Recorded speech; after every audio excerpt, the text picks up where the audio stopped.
En el año 900 a.C., cuando el sol Mediterráneo bañaba con su luz dorada las costas del mundo antiguo, existía una civilización que despertaba tanto admiración como temor en igual medida. Fenicia, esa tierra de marinos intrépidos y comerciantes astutos, se alzaba como una potencia indiscutible en las rutas comerciales que conectaban continentes enteros. Sus habitantes, los fenicios, no solo dominaban el arte de la navegación con una maestría sin precedentes, sino que habían convertido el mar en su propio reino, extendiendo su poder e influencia desde sus prósperas ciudades-estado hasta los rincones más remotos del mundo conocido. Entre todas las ciudades fenicias que brillaban como joyas en la corona del Mediterráneo, dos destacaban por encima de las demás con un esplendor que eclipsaba a cualquier otra: Tiro y Sidón. Estas orgullosas metrópolis se erguían majestuosas frente al mar, sus puertos rebosantes de actividad comercial día y noche, mientras que sus mercados desbordaban de las más exóticas especias traídas desde Oriente, oro pulido que reflejaba la luz del sol, incienso aromático que perfumaba el aire, y templos imponentes de donde emanaba el aroma oscuro y penetrante del paganismo más ancestral. En estas ciudades prósperas, la opulencia material y la devoción idólatra no se enfrentaban como enemigos, sino que se entrelazaban como aliados inseparables en una danza perfectamente coreografiada. El comercio próspero financiaba generosamente los cultos religiosos, mientras que estos mismos cultos legitimaban y santificaban el poder de quienes gobernaban. Baal, el temido dios de las tormentas que controlaba los cielos y las tempestades, y Astarte, la seductora diosa de la fertilidad que prometía abundancia y placer, reinaban sin oposición en el corazón espiritual del pueblo fenicio, moldeando cada aspecto de su vida cotidiana. Si esta historia te está atrapando, no olvides darle like a este video y suscribirte al canal para más contenido fascinante sobre las historias más oscuras y apasionantes de la antigüedad. Tu apoyo nos ayuda a seguir creando este contenido que tanto te gusta.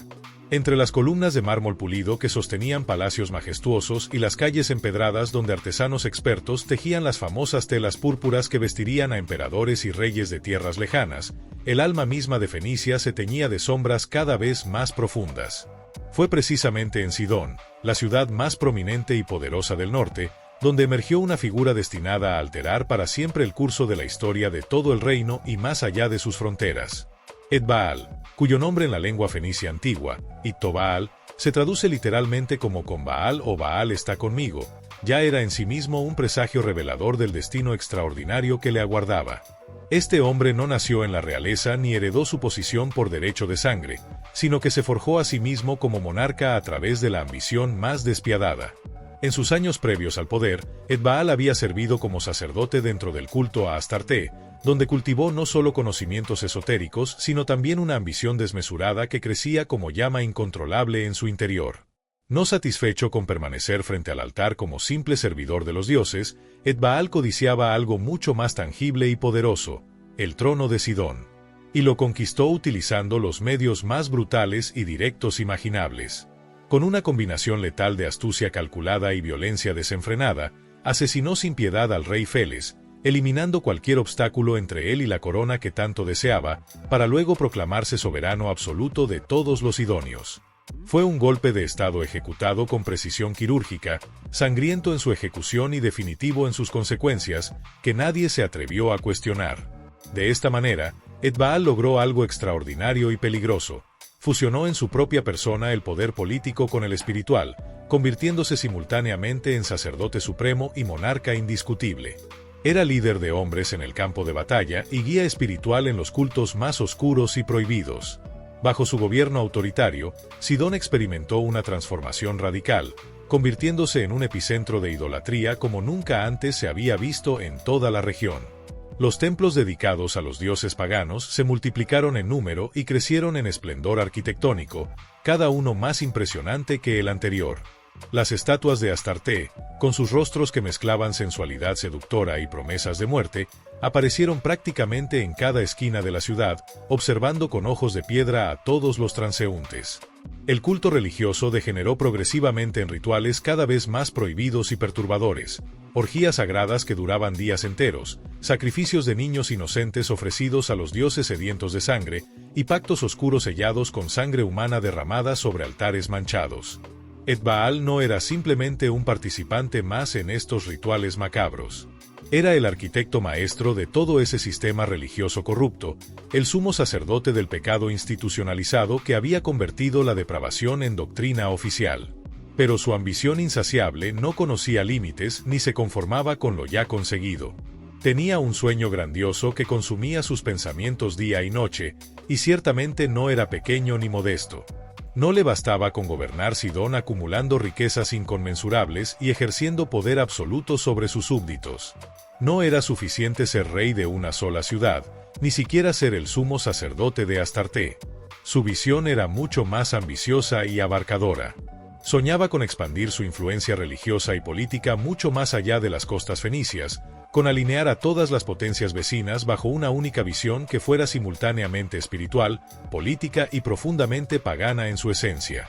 Deseaba con fervor levantar un verdadero imperio religioso, donde Baal fuera adorado y venerado desde las torres de Tiro hasta los valles de Samaria, desde las islas dispersas del mar hasta los fértiles valles de Canaán, creando una red de culto que uniera civilizaciones enteras bajo los mismos dioses oscuros. Y fue precisamente en medio de este sueño megalómano de grandeza imperial que nació su hija primogénita, destinada a convertirse en su arma más poderosa. En los salones dorados del Palacio Real de Sidón, entre cortinas de lino finísimo importado y columnas ornamentadas con símbolos sagrados tallados por los mejores artesanos, Etbaal contempló en silencio reverente a su hija recién nacida. La tomó con firmeza entre sus brazos, acercándola a su pecho con cuidado, y con una voz solemne cargada de significado ritual, pronunció el nombre que marcaría su destino, Jezabel. Un nombre de origen puramente fenicio, cargado de misterio ancestral y múltiples significados que se entrelazaban. Algunos eruditos lo asocian con la exaltación directa a Baal, otros lo traducen como una pregunta ritual antigua: ¿dónde está el príncipe? Una invocación pronunciada en los templos más secretos, un clamor desesperado que buscaba la manifestación de un dios ausente o la llegada prometida de uno nuevo. Pero para Etbaal, esto no era simplemente un nombre bonito o tradicional, era la definición misma de un destino ya escrito en las estrellas. No solo la reconocía como su heredera legítima, sino que la consagraba desde su primer aliento como un instrumento viviente de conquista espiritual. No era meramente su hija en el sentido biológico, era la encarnación de su legado más profundo y duradero, el vehículo a través del cual sus ambiciones trascenderían su propia mortalidad. Desde el momento mismo de su nacimiento, Jezabel no fue criada ni educada como una niña común de la nobleza fenicia. Nunca conoció los juegos inocentes y despreocupados de otras hijas de nobles que pasaban sus días entre risas y canciones infantiles. Tampoco fue rodeada por las típicas canciones de cuna que hablaban de ternura maternal o compasión humana. Desde sus primeros días conscientes, fue sumergida completamente en el aroma intenso y embriagador del incienso fenicio más puro, en los cánticos hipnóticos y repetitivos de los sacerdotes dedicados a Astarté y Melkart, y en las sombras vivientes que danzaban en los templos donde vírgenes consagradas ejecutaban danzas rituales y se pronunciaban oráculos en voz baja, susurrados entre columnas manchadas permanentemente por el fuego de los sacrificios y la sangre de las víctimas. Etbaal, su padre ambicioso, no la miraba con los ojos de un padre amoroso contemplando a su hijita. La observaba con la mirada calculadora de un estratega evaluando su proyecto divino más importante. Él mismo, antes de conquistar el trono por la fuerza, había servido como sumo sacerdote de Astarté durante años y comprendía perfectamente los engranajes ocultos y complejos del poder religioso, cómo funcionaban sus mecanismos invisibles pero tremendamente efectivos. Sabía por experiencia directa que las naciones enteras podían ser doblegadas y controladas más fácilmente a través de la manipulación de su fe que mediante el uso de la espada o la fuerza militar bruta. Por esta razón estratégica, Jezabel se convirtió en su joya más celosamente guardada y cuidadosamente pulida. La expuso desde una edad sorprendentemente temprana a los rituales más complejos y esotéricos del culto, al protocolo intrincado de las ceremonias religiosas y a los discursos persuasivos pronunciados ante multitudes extasiadas. Su educación no fue meramente cortesana o aristocrática como correspondería a una princesa tradicional. Fue simultáneamente sagrada y política, fusionando ambas esferas en una preparación única. Le enseñaron las lenguas de los comerciantes que visitaban los puertos, los secretos psicológicos de la persuasión y manipulación, la historia detallada de las dinastías vecinas con todas sus intrigas y alianzas, la astrología sagrada que predecía el futuro en las estrellas, y el arte sutil de la guerra sin necesidad de empuñar armas físicas. Durante toda su infancia formativa, Mientras otras niñas de su edad aprendían bordado delicado o canciones alegres propias de la niñez, Jezabel observaba sacrificios sangrientos con ojos que no parpadeaban. Escuchaba atentamente tratados diplomáticos complejos siendo negociados. Asistía como testigo silenciosa a audiencias reales y banquetes opulentos donde embajadores de Egipto, los hititas y Tiro discutían sobre rutas comerciales estratégicas, control de puertos clave y alianzas políticas delicadas. Su habitación personal estaba decorada no con muñecas o juguetes, sino con mapas detallados del Mediterráneo completo y efigies talladas de dioses antiguos que la observaban constantemente. Su nodriza no era una simple sirvienta cariñosa, sino una sacerdotisa retirada del templo que le susurraba al oído cuentos oscuros sobre pactos prohibidos entre divinidades caprichosas y reyes ambiciosos, llenando su mente joven con historias de poder sobrenatural. Jezabel no creció para obedecer órdenes ni para servir humildemente como las mujeres de su época. Creció para dominar, para mandar, para conquistar. En su adolescencia floreciente, su belleza física comenzó a despertar más temor reverencial que simple admiración estética. Poseía una mirada penetrante que jamás vacilaba ni se desviaba. Sus ojos eran como brasas contenidas brillando detrás de un velo de elegancia estudiada y sofisticación calculada. Su voz, entrenada rigurosamente en los salmos repetitivos de los templos, podía seducir con dulzura y al mismo tiempo transmitir órdenes inapelables. No necesitaba levantar la voz para imponer su autoridad sobre otros. Bastaba con que hablara en su tono normal y los consejeros experimentados de su padre guardaban silencio respetuoso de inmediato. Su paso por los largos corredores del Palacio Real se transformó en una ceremonia en sí misma, cada movimiento calculado con precisión. Sabía instintivamente cuándo debía mostrarse en público y cuándo era más estratégico desaparecer en las sombras. Cuándo era apropiado sonreír con calidez y cuándo mantener un rostro inexpresivo de mármol frío que no revelaba ninguna emoción. Fue durante estos años cruciales de formación que comenzó a tejer meticulosamente su propia red de influencia en el corazón palpitante del Palacio de Sidón. No lo hizo tomando por asalto violento las cámaras del poder como su padre había hecho. Lo logró mediante un método completamente diferente, esperando pacientemente, observando cada detalle con atención microscópica, penetrando lenta pero inexorablemente en los círculos exclusivos donde se decidía verdaderamente el destino del reino. Se ganó la confianza y admiración de los sacerdotes más ancianos y poderosos al interpretar con brillantez extraordinaria los augurios y presagios, y al recitar con precisión perfecta los textos sagrados más complejos y antiguos. Cautivó completamente a comerciantes ricos y emisarios extranjeros con su conocimiento enciclopédico del lenguaje del comercio marítimo, del valor exacto de las especias más raras, del vino más fino y del oro más puro. Conquistó al pueblo común no mediante limosnas caritativas o gestos de falsa humildad, sino a través de su presencia magnética e inolvidable, apareciendo las procesiones religiosas como la encarnación viviente de la mismísima diosa Astarte, vestida con túnicas de lino púrpura finísimo, coronada con guirnaldas de flores exóticas y envuelta en perfumes costosísimos importados directamente desde Arabia. Etbaal observaba toda esta transformación con una mezcla compleja de orgullo paternal y cálculo estratégico frío. Había construido templos magníficos utilizando piedras talladas y el trabajo de miles de hombres. Pero con Jezabel estaba construyendo algo mucho más poderoso, un templo viviente y respirante, un altar con rostro humano hermoso y voz seductora, desde donde podría manipular los destinos de pueblos enteros sin que siquiera se dieran cuenta de estar siendo controlados. Como princesa de Sidón, Jezabel no necesitaba sentarse en un trono formal para gobernar efectivamente. Su poder real no provenía de una corona de metal sobre su cabeza, sino de su influencia penetrante en cada nivel de la sociedad. Mientras Etbaal dirigía oficialmente el reino desde su trono visible, Jezabel lo moldeaba desde lugares mucho más profundos, desde el espíritu mismo del pueblo, desde los templos donde se formaban las creencias, desde los símbolos que daban significado a la vida cotidiana. Su nombre era pronunciado con respeto temeroso en las calles atestadas de la ciudad, con miedo reverencial frente a los altares sacrificiales y con admiración genuina en las cortes extranjeras de reinos lejanos. Las vírgenes consagradas del templo la proclamaban públicamente como hija directa de Astarte hecha carne. Los sacerdotes más eruditos la consideraban una intermediaria única entre el mundo divino y el humano, un puente viviente entre dos realidades. Y los embajadores diplomáticos de otras naciones sabían por experiencia que ninguna alianza con Sidón prosperaría jamás sin primero pasar por el juicio silencioso pero decisivo de su mirada evaluadora. Sin embargo, a pesar de todo su poder en Sidón, Jezabel no limitaba su visión únicamente a su ciudad natal. Desde los balcones elevados del palacio, su mirada ambiciosa se dirigía constantemente hacia el sur, hacia una tierra dividida políticamente, con un nuevo rey ascendiendo al poder en Samaria, un reino inestable lleno de oportunidades y un trono aún mayor esperando ser conquistado. Porque su ambición personal nunca se limitó al corazón seguro de Sidón.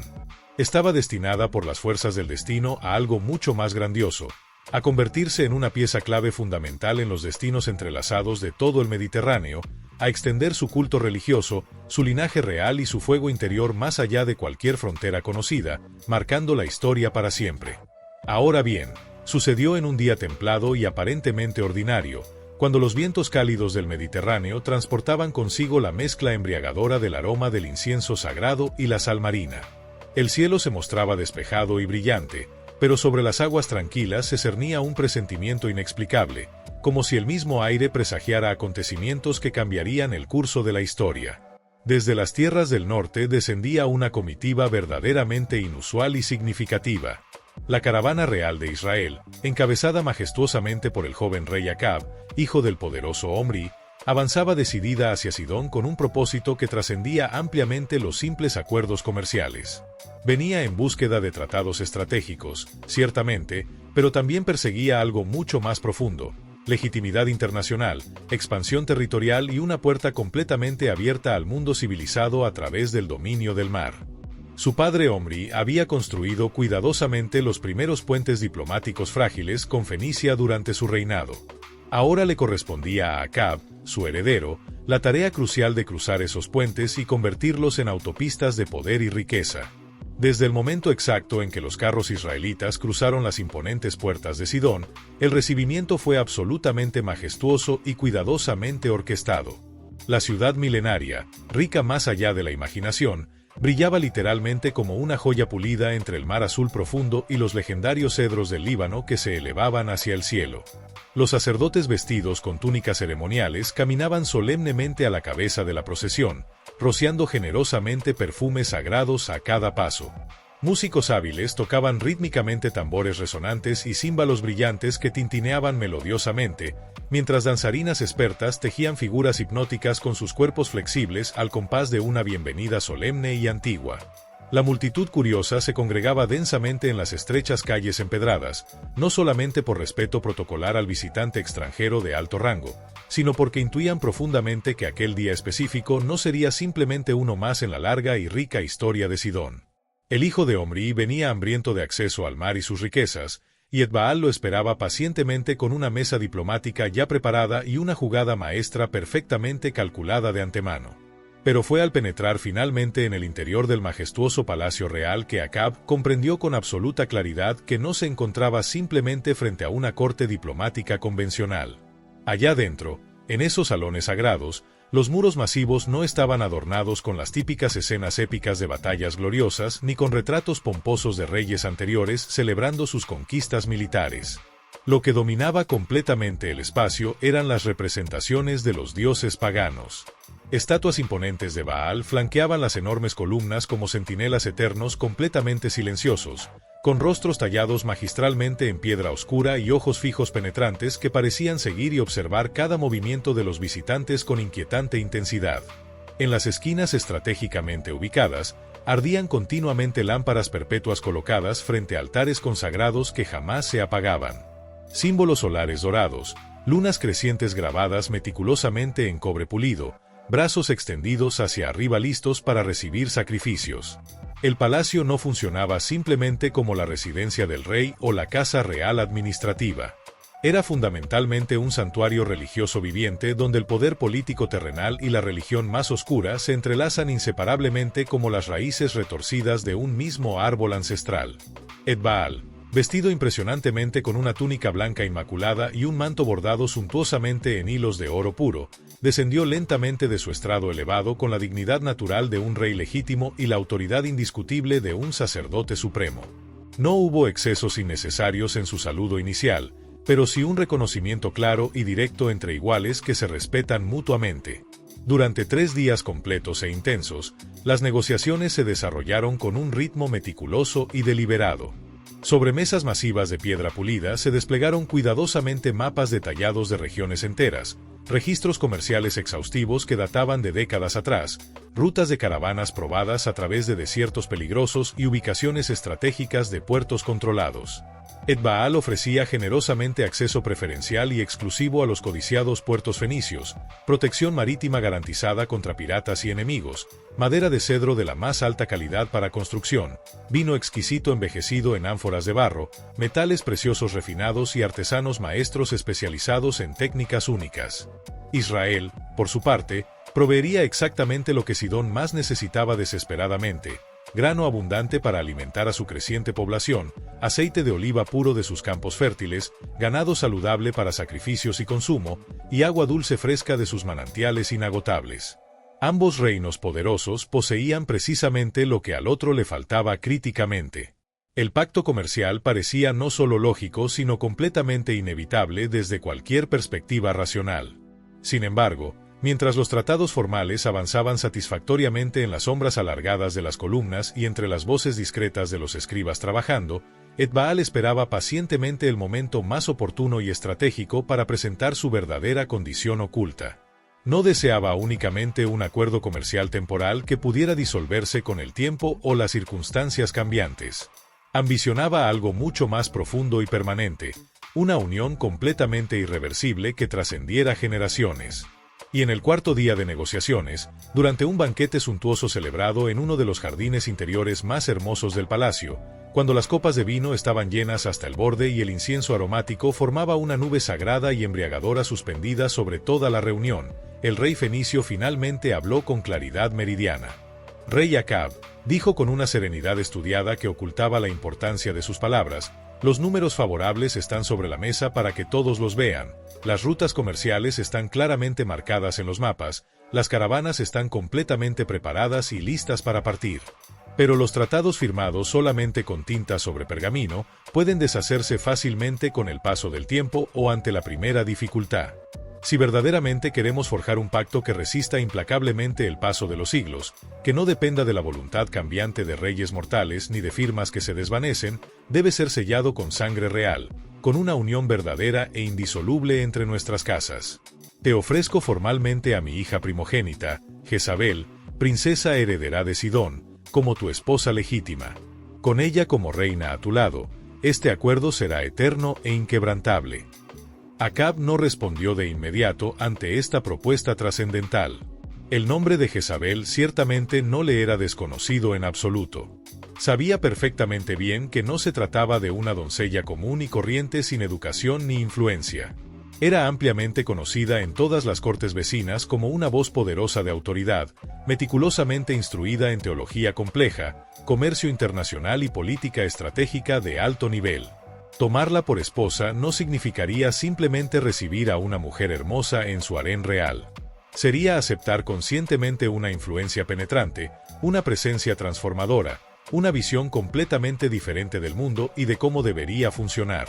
Por esta razón de peso, con el respeto diplomático apropiado, solicitó tiempo adicional para deliberar cuidadosamente.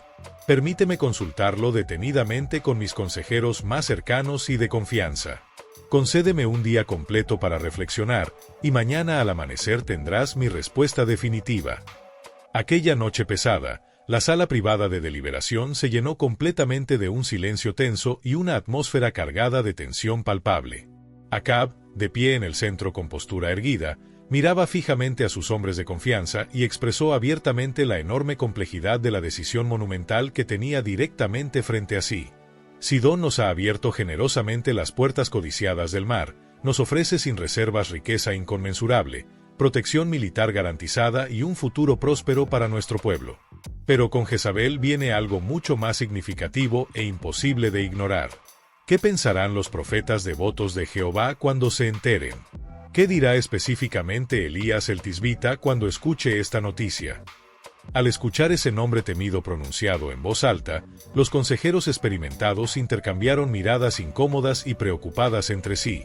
Ninguno de los presentes se atrevía a negar abiertamente el poder tremendo de la voz del profeta ni su influencia sobre ciertos sectores del pueblo. Sin embargo, fue uno de los asesores más cercanos personalmente a Acab quien finalmente rompió el silencio opresivo con valentía. Majestad, con todo el respeto que mereces, Elías no gobierna efectivamente esta nación, tú sí lo haces con autoridad legítima. ¿Qué vale verdaderamente más para el futuro de Israel? ¿La desaprobación vociferante de un profeta solitario que vive en cuevas o la prosperidad tangible y duradera de una nación entera? Con esta unión matrimonial estratégica, Israel crecerá exponencialmente en poder e influencia. Samaria se convertirá inevitablemente en un centro neurálgico de comercio internacional, en un trono estable e inquebrantable. El pueblo común necesita desesperadamente trigo para comer, no profecías de juicio. Necesita paz duradera en sus fronteras, no fuego del cielo que lo aterrorice constantemente. Los otros consejeros asintieron gradualmente, algunos por convicción genuina de que era el camino correcto, otros por miedo paralizante de quedar registrados en el lado equivocado de la historia. Acab escuchó atentamente cada argumento presentado, reflexionó profundamente sobre las consecuencias, y antes de que el amanecer pintara el cielo de colores rosados, su decisión trascendental estaba completamente tomada e irreversible. Al día siguiente, cuando el sol apenas comenzaba a elevarse sobre el horizonte, se presentó formalmente ante Baal con el rostro completamente resuelto y la voz firme sin titubeos. Acepto tu propuesta sin reservas. Haré de Jezabel mi esposa legítima y reina de Israel, y contigo, rey poderoso de Sidón, sellaré una alianza permanente que ningún enemigo presente o futuro podrá quebrantar jamás. Baal sonrió apenas perceptiblemente, como quien ya esperaba exactamente esa respuesta desde el principio de las negociaciones. Ordenó inmediatamente que los escribas sellaran oficialmente los tratados con cera púrpura real, símbolo de legitimidad y permanencia, mientras los sacerdotes invocaban solemnemente las bendiciones de todos los dioses sobre este pacto histórico. Después, con un gesto ceremonial cargado de significado, mandó abrir completamente las grandes puertas dobles del salón, y entonces, finalmente, ella hizo su entrada triunfal. Jezabel avanzó con paso absolutamente firme y seguro, vestida magnificentemente con lino azul profundo bordado intrincadamente en hilos de oro puro que brillaban con cada movimiento. Su cabello oscuro estaba recogido elaboradamente en trenzas gruesas que caían como coronas vivientes enmarcando su rostro perfecto. No venía humildemente como si fuera una simple prenda entregada en un acuerdo comercial. Venía como igual absoluta, como una figura poderosa que sabía exactamente quién era y qué representaba. Sus ojos penetrantes se encontraron directamente con los de Acab en ese momento crucial. En ese instante eléctrico, sin necesidad de pronunciar una sola palabra, ambos entendieron con claridad cristalina que el pacto no sería solamente entre dos reinos distantes, sino entre dos destinos personales que se entrelazarían inseparablemente. Baal tomó ceremoniosamente la mano delicada de su hija y la colocó formalmente en la mano extendida de Acab. «Aquí está Sidón materializado», declaró con voz resonante. «En sangre real, en sabiduría acumulada y en fuego eterno. Trátala como merece una reina verdadera y tu reino será absolutamente inquebrantable ante cualquier amenaza». Jezabel no pronunció palabra alguna en ese momento solemne, pero su silencio elocuente comunicó mucho más que muchos discursos elaborados. Miró deliberadamente a su alrededor, evaluando cada detalle del salón y de los presentes, como quien ya estaba midiendo meticulosamente el terreno que pronto dominaría. Sabía con certeza absoluta que no tardaría en dejar su marca indeleble en todo lo que tocara. Aquella tarde memorable, cuando la ceremonia oficial de compromiso había concluido satisfactoriamente y los pasillos extensos del palacio estaban sumergidos en penumbra creciente, Acab solicitó respetuosamente a Baal un momento privado a solas con Jezabel para conocerla mejor. Caminaron juntos por uno de los patios interiores más hermosos, donde fuentes artísticas de mármol blanco y flores exóticas cuidadosamente cultivadas creaban un ambiente de belleza irreal. La brisa suave de la tarde traía mezclados el aroma salado del mar cercano y el sonido distante de las gaviotas graznando sobre las olas. «Princesa», dijo Acab finalmente, rompiendo el silencio contemplativo que se había establecido entre ellos. «Desde el momento en que llegué a Sidón, absolutamente todos me han hablado extensamente de ti, de tu sabiduría legendaria, de tu influencia penetrante en todos los niveles y de tu fe inquebrantable. Pero dime con sinceridad, ¿Qué esperas verdaderamente obtener de este pacto matrimonial? Jezabel lo miró directamente a los ojos con la misma serenidad imperturbable que había mostrado en el salón del trono ante toda la corte. Espero sinceramente que sea mucho más que un simple pacto diplomático, mi señor y futuro esposo. Espero que sea el comienzo de un reinado extraordinario en el que ambos gobernemos efectivamente, cada uno desde su fortaleza particular y complementaria. Tú conoces perfectamente la espada afilada y el campo de batalla. Yo conozco íntimamente el altar sagrado y el poder de la palabra que transforma corazones. Juntos, combinando nuestras fuerzas, podemos hacer de Israel un reino tan poderoso que todas las naciones vecinas jamás olviden ni subestimen. Acab se sintió profundamente intrigado por la seguridad absoluta con la cual ella hablaba, sin ninguna duda ni vacilación. Jezabel, en Israel veneramos exclusivamente a Jehová, el Dios eterno de nuestros padres y antepasados. ¿No temes que tu fe profunda en Baal y Astarté sea vista negativamente o rechazada por completo por mi pueblo? Jezabel sonrió apenas levemente, con una mezcla perfectamente balanceada de dulzura seductora y desafío sutil. No temo absolutamente nada de lo que no conozco todavía, y sé por experiencia directa que donde hay prosperidad material visible y tangible, el pueblo inevitablemente abre su corazón a nuevas posibilidades. Déjame traer conmigo mis altares sagrados y mis sacerdotes entrenados, y te prometo que en muy poco tiempo Samaria será más fuerte, más rica y más poderosa de lo que jamás has soñado en tus momentos más optimistas. Hubo un momento prolongado de silencio profundo, quebrado únicamente por el murmullo constante del agua fluyendo en la fuente ornamental cercana. Acab observó cuidadosamente el brillo intenso en los ojos de Jezabel. No era el brillo sumiso de una mujer que pedía humildemente permiso para existir. Era el fulgor determinado de alguien que ya se sentía parte integral de lo que estaba a punto de construir. Entonces, dijo él finalmente con decisión, partiremos al amanecer del próximo día. Samaria te recibirá con todos los honores como su nueva reina. Y yo, respondió ella sin apartar ni por un instante su mirada penetrante de la suya, recibiré a Samaria como lo que verdaderamente es, mía para moldear. Al amanecer siguiente, la caravana numerosa emprendió el viaje de retorno hacia Israel cargada de expectativas. No era una simple comitiva nupcial tradicional transportando una novia pasiva. Era una verdadera procesión simultáneamente diplomática, espiritual y profundamente política. Jezabel no viajaba en absoluto sola ni desprotegida. La acompañaban docenas de sacerdotes experimentados de Baal y Astarté, músicos entrenados en los cantos sagrados, escribas eruditos que portaban textos antiguos, imágenes sagradas finamente talladas de Astarté envueltas en sedas preciosas, utensilios rituales sagrados de oro y plata, y un séquito entero formado específicamente para establecer rápidamente altares funcionales y templos permanentes, no meramente casas temporales de adoración. Acab la conducía con dignidad real apropiada, sabiendo perfectamente bien en su interior que lo que estaba entrando a Samaria no era únicamente una reina hermosa y educada. Era el comienzo de una era completamente nueva e imprevisible. Durante todo el largo viaje de regreso, las pequeñas aldeas rurales donde la caravana pasaba detenían completamente sus tareas cotidianas para observar fascinados el impresionante cortejo real. Los campesinos curtidos, intrigados profundamente por aquella mujer de porte regio impecable y vestiduras extrañas que nunca habían visto antes, murmuraban incesantemente entre sí con mezcla de asombro y preocupación. Algunos se inclinaban respetuosamente en señal de respeto automático ante la realeza.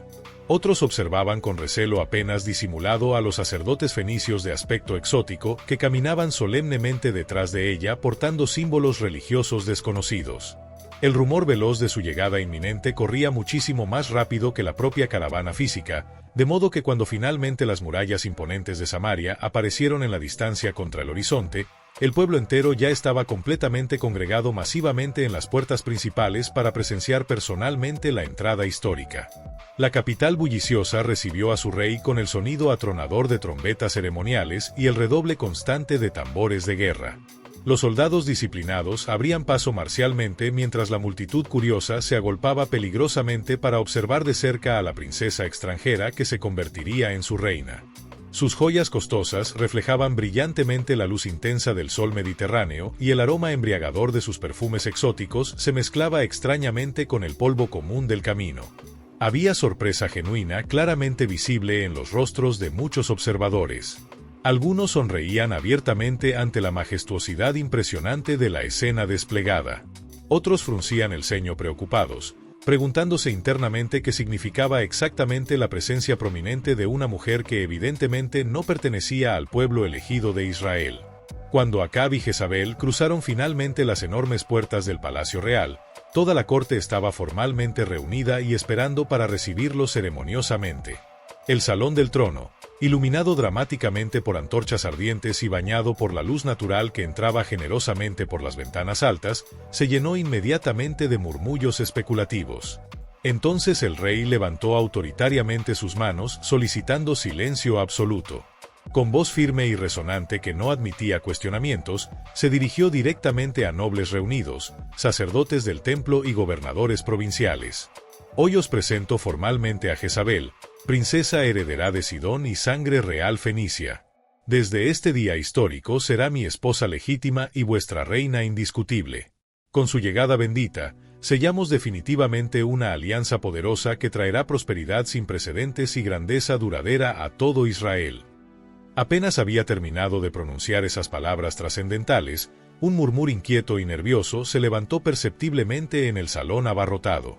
Las miradas sorprendidas se volvieron unánimemente hacia la puerta principal monumental, donde un hombre vestido rústicamente con pelo de camello áspero y un cinturón simple de cuero desgastado entró abruptamente sin anunciarse ni pedir permiso formal. Sus pasos eran extraordinariamente firmes y decididos, y sus ojos brillaban intensamente como fuego consumidor. Absolutamente todos los presentes lo reconocieron instantáneamente. Era Elías, el temido profeta de Jehová, cuya voz había hecho temblar a reyes anteriores. Si este contenido te está fascinando y quieres saber cómo termina este enfrentamiento épico entre el poder y la profecía, no olvides suscribirte al canal, activar la campanita de notificaciones y compartir este video con alguien a quien le apasione la historia bíblica. Tu apoyo hace posible que sigamos creando contenido de calidad como este.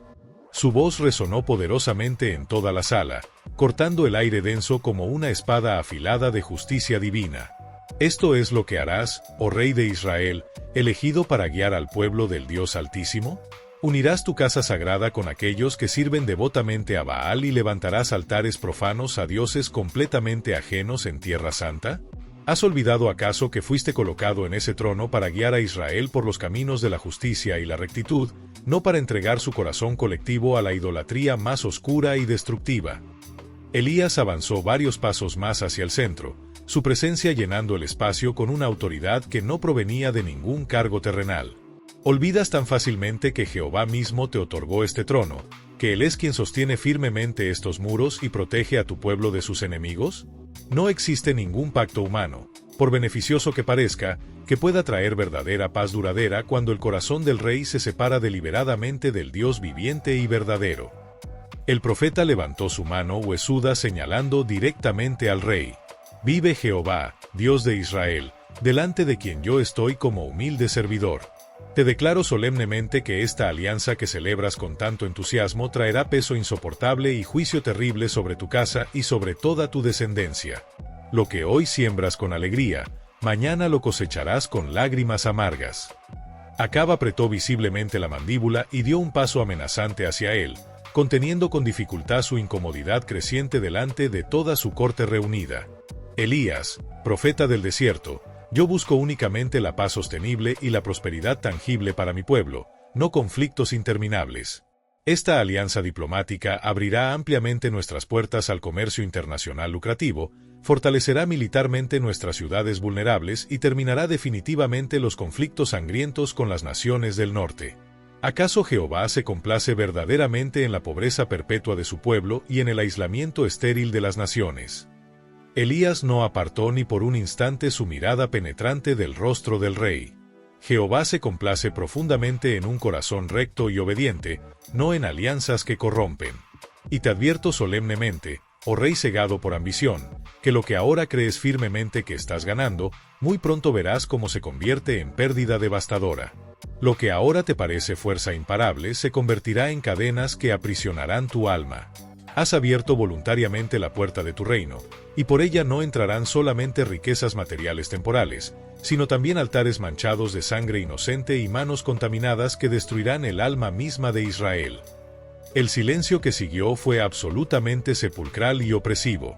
Jezabel, que hasta ese momento crucial había permanecido completamente erguida e inmóvil junto a Acab observando la escena con interés calculador, finalmente giró deliberadamente su hermoso rostro hacia el profeta y lo observó con una mezcla perfectamente balanceada de curiosidad intelectual y desdén apenas disimulado.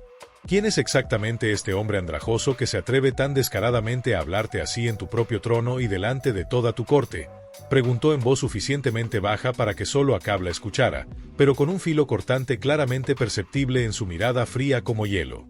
«Es Elías el Tisbita», respondió Acab casi en un susurro tenso, sin apartar sus ojos del profeta desafiante, profeta consagrado de Jehová, el Dios eterno de Israel y de nuestros antepasados. Jezabel no apartó sus ojos penetrantes del profeta ni por un segundo, estudiándolo meticulosamente como quien evalúa a un adversario potencial en un tablero de juego estratégico. Sus labios perfectos se curvaron gradualmente en una leve sonrisa enigmática que escondía muchísimo más de lo que revelaba, una sonrisa que prometía confrontaciones futuras. Entonces, dijo finalmente con voz suave pero cargada de significado amenazante, será verdaderamente interesante descubrir quién de los dos gobierna realmente en esta tierra dividida. El tiempo revelará si son las palabras vacías de un profeta del desierto o el poder tangible de un trono lo que finalmente prevalece. Elías sostuvo su mirada desafiante por un momento eterno que pareció congelar el tiempo mismo, sus ojos ardiendo con una convicción que ninguna amenaza terrenal podría extinguir. Luego, sin pedir permiso formal ni inclinarse en señal de respeto, dio media vuelta decidida y salió caminando firmemente del palacio, dejando tras de sí un silencio pesado y sofocante que ni los músicos contratados ni los nobles presentes se atrevieron a romper durante largos minutos incómodos. Acab, recuperando gradualmente su compostura real y autoridad aparente, levantó nuevamente sus manos procurando disipar la tensión palpable. «Continuemos con la celebración que habíamos planeado», ordenó con voz que intentaba sonar firme pero que traicionaba cierta incertidumbre. «Hoy es un día de júbilo y nuevos comienzos para Israel, no de profecías oscuras que siembran miedo». Los músicos reanudaron tímidamente sus instrumentos, las conversaciones comenzaron a fluir de nuevo en murmullos cautelosos, pero algo fundamental había cambiado irreversiblemente en la atmósfera del palacio. Una línea invisible pero clarísima había sido trazada en la arena de la historia. De un lado estaba el poder político, la riqueza material, las alianzas estratégicas y la promesa seductora de prosperidad terrenal. Del otro lado estaba la voz profética, la fidelidad inquebrantable a Jehová y la advertencia solemne de juicio divino venidero. Jezabel observaba todo esto con la mente aguda de una estratega consumada. Ya estaba calculando meticulosamente sus próximos movimientos, planeando cómo establecería firmemente su culto, cómo neutralizaría la influencia de profetas obstinados como Elías, y cómo transformaría completamente a Israel según su visión personal. No había venido simplemente para ser una reina decorativa y pasiva. Había venido para gobernar, para cambiar, para conquistar espiritualmente lo que Acab había conquistado políticamente. En los días y semanas que siguieron, Jezabel comenzó metódicamente su obra transformadora. Ordenó la construcción de templos elaborados dedicados a Baal en Samaria y otras ciudades principales. Trajo centenares de sacerdotes y profetas de Baal y Astarte, estableciendo una estructura religiosa paralela que competía directamente con el culto a Jehová. Utilizó la riqueza del tesoro real para financiar generosamente estos cultos paganos, asegurándose de que fueran más esplendorosos y atractivos que cualquier cosa que el pueblo hubiera visto antes. Pero su influencia se extendía mucho más allá de los aspectos meramente religiosos. Comenzó a interferir directamente en asuntos de gobierno, aconsejando a Acab en decisiones políticas cruciales, eliminando sistemáticamente a aquellos que se oponían a sus planes, y consolidando su poder a través de una red creciente de aliados leales que dependían de su favor. Su belleza, inteligencia y determinación implacable la convirtieron en una fuerza con la que incluso los consejeros más experimentados del rey temían enfrentarse.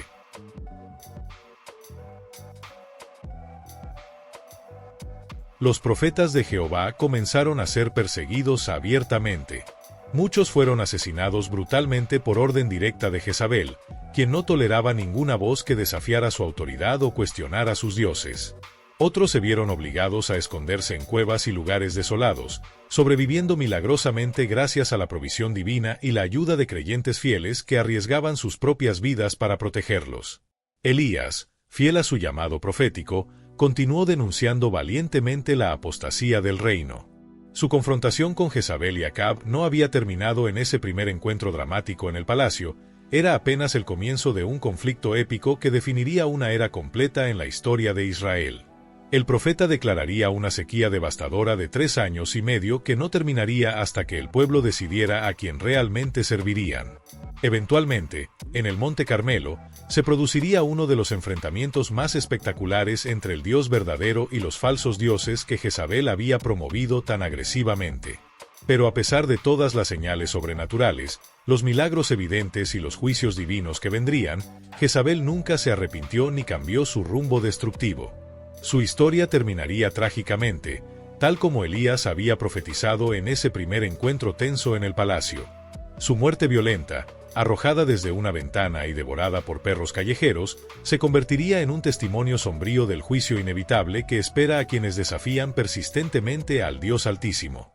La historia de Jezabel quedó grabada permanentemente en las Escrituras no como un ejemplo a seguir, sino como una advertencia solemne para todas las generaciones futuras. Su nombre se convirtió en sinónimo de seducción espiritual, manipulación política, persecución religiosa y rebelión arrogante contra Dios.